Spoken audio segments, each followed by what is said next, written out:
Hi hello నమస్తే welcome to my channel. చిన్ని సీరియల్లో ఇక సత్యభామగా ఎంట్రీ ఇచ్చిన యష్మి అయితే ఇన్వెస్టిగేషన్ని మొదలుపెట్టేసింది. ఇక మన చిన్ని ఆచూకీ కోసం వాళ్ళ తల్లిదండ్రులని కొన్ని ప్రశ్నలు అయితే అడిగింది. ఇక్కడ ఏదో కొద్దిగా తికమక ఉందన్న విషయం అర్థమైపోయింది. సరే అని చెప్పేసి మొత్తానికి తన ఇన్వెస్టిగేషన్ పరంగా ఒక చోటికి వెళ్దాం రా అని చెప్పి మహీన్ అయితే తీసుకుని వెళ్ళడం జరుగుతుంది. ఇక అది ఒక ఏ ప్లేస్ అంటే ఇక అక్కడ చిన్నిని ఎక్కడైతే దాచిపెట్టినారో ఆ స్థలం దగ్గరకి తీసుకుని వెళ్ళింది. ఇక మహి వచ్చేసి ఎక్కడికి వెళ్తున్నాం సత్య అని అనగానే పద చెప్తానని చెప్పి ఒక ప్లేస్కి తీసుకుని వెళ్తే ఇక్కడ వరకు లొకేషన్ చూపిస్తుంది. చిన్ని ఇక్కడ వరకు ట్రావెల్ చేసినట్టు మనకు ఆధారాలు ఉన్నాయి. ఇక్కడ ఏదైనా ఆధారం దొరుకుతుందేమో చూడు.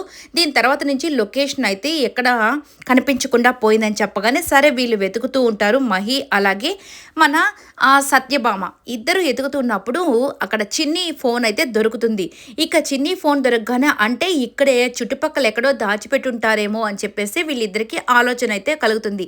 సరే అని చెప్పేసి మరి ఇది నిజంగానే అసలుకి చిన్ని ఫోనా లేకపోతే ఇట్లాంటి ఫోన్లు ఎన్నో ఉంటాయి కదా అని చెప్పేసి అది ఓపెన్ చేసి చూడగానే అందులో మహి ఫోటో అయితే ఉంటుందన్నమాట. ఇక మహి ఫోటో వెనకాల ఆంజనేయ స్వాముడు ఎట్లాగా రాముడి గురించి ఎంత భక్తిగా ఉంటాడో అంటే ఆయన మనసులో ఎలా దాచుకుని ఉంటాడో అలాగే మహి కూడా అంటే చిన్ని మనసులో నువ్వు నాకు అంతటి ముఖ్యమైన వాడివి, నువ్వు లేకుండా నేను ఉండలేను అలాంటి కొన్ని మాటలు ఏదో రాసుకొని ఉంటుంది. ఇక దాన్ని చూడగానే ఇక మహి అయితే చూసావు కదా సత్య నా మీద తనకి ఎంత ప్రేమ ఉందో, అందుకే తను నా గురించి ఇంత ఆలోచించి ఇంత ప్రేమగా ఇన్ని మాటలు రాసుకుని ఉందని చెప్పగానే ఇక సత్యకైతే కొద్దిగా అనుమానం కూడా కలుగుతుంది. అదేంటి చిన్నిని కలపడం కోసం అంటే చిన్నిని నువ్వు ప్రేమిస్తున్నావన్న విషయం తనకి మధుకి తెలుసు కదా, అయినా కానీ నిన్ను ఇంతగా ప్రేమిస్తుంది అంటే ఏంటి అని చెప్పేసి ఆలోచిస్తూ ఉంటుంది.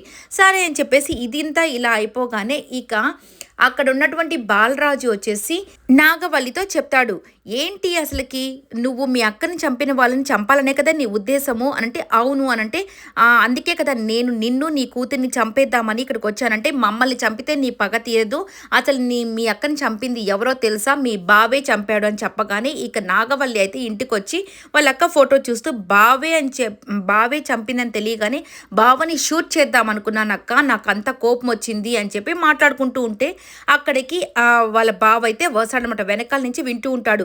కానీ అప్పుడు చెప్తుంది బావే చంపాడు అని అనుకుంటే ఒక క్షణం నేను ఆలోచించాను, తను ఇంకా నువ్వు చచ్చిపోయిన తర్వాత ఆస్తి కోసమే నేను చంపాడని బాలరాజ్ చెప్పాడు. సరే అలాగే అనుకొని ఇంకా బావను కూడా చంపేద్దాం అనుకుంటే కానీ బావ నువ్వు చచ్చిపోయిన తర్వాత ఆస్తి తీసేసుకొని ఇంకొక పెళ్లి చేసుకోలేదు కదా, అప్పుడు నాకు అనిపించింది వాడు చెప్పింది తప్పు, మా బావ కరెక్టే మంచోడని నేను అనుకున్నానని చెప్పి ఈ మాటలన్నీ మాట్లాడుతూ ఉంటారనమాట. ఇక వాళ్ళ బావ వచ్చేసి ఏంటి నాగవల్లి అంటే ఇట్లా చెప్పాడు బావ నీ గురించి కానీ నేను నమ్మలేదులే అని చెప్తాడు. సరే ఇదంతా ఇలా పక్కన పెట్టేస్తే ఇక మహి అయితే ఆ ఫోటోని చూసుకుంటూ బాధపడుతుంటే ఎక్కడున్నావు మధు అని చెప్పి బాధపడుతూ ఉంటే ఇక సత్యభామ అక్కడికి వచ్చేసి అదే మన యష్మి వచ్చేసి ఏంటి ఆ ఫోటోని చూసి బాధపడుతున్నావా, నువ్వు మధుని అంతగా ఇష్టపడుతున్నావా, చిన్నిని కూడా మర్చిపోయి మధుని ఇంతగా ఇష్టపడుతున్నావు అంటే నేను అమ్మాయిని చూడాలి అనే అనుకుంటూ ఉంటుంది. ఇక మొత్తానికి మన వసుధార అయితే ఈ యొక్క క్యారెక్టర్లో ఎంట్రీ అయితే ఇవ్వబోతుంది కాబట్టి ఇప్పటి నుంచైనా ఇంకా ఎంత ఇంట్రెస్టింగ్గా ఈ కథని రాస్తారో చూడాల్సి ఉంది. చూద్దాం ఏం జరగబోతుందో అనేది. ఈ వీడియో నచ్చితే లైక్ చేయండి, షేర్ చేయండి, కామెంట్ చేయండి, సబ్స్క్రైబ్ చేసుకోవడం మర్చిపోకండి.